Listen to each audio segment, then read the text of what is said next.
So hello guys, welcome back to my new blog. म अनिश छेत्री हैन। अनि आज म फेरि तपाईहरुसँग एउटा नयाँ भिडियोसँग आइरहेको छु हैन। आज चाहिँ म बजार जाँदैछु यो दसैँ शपिङको लागि हैन। अब बजार पुगेर भेटौँ तपाईहरुसँग, त्यति बेला किनेको पनि देखाउँछु। सो गाइस, म चाहिँ अहिले बजार पुग्न आँटेँ।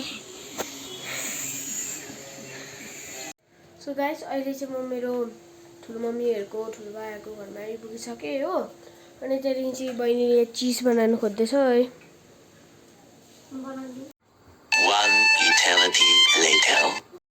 सो हेलो गाइस, म बजारबाट आइपुगिसकेँ अहिले। मैले चाहिँ आफ्नो शपिङ गरेर आएको दसैँको। मैले चाहिँ अब मैले सोचे तपाईहरुकै छेउमा अनबक्सिङ गर्छु भनेर। मैले चाहिँ यो जुत्ता किनेको छु हैन। तपाईहरुलाई राम्रो लाग्छ होला। मेरोमा चाहिँ राम्रो लाग्यो धेरै। अनि तपाईहरुले आफ्नो साथीभाइहरुसँग यो भिडियो शेयर गरिदिनुस् होला, लाइक गरिदिनुस् होला, सब्स्क्राइब गरिदिनुस् होला हैन। Thanks for watching. Bye by.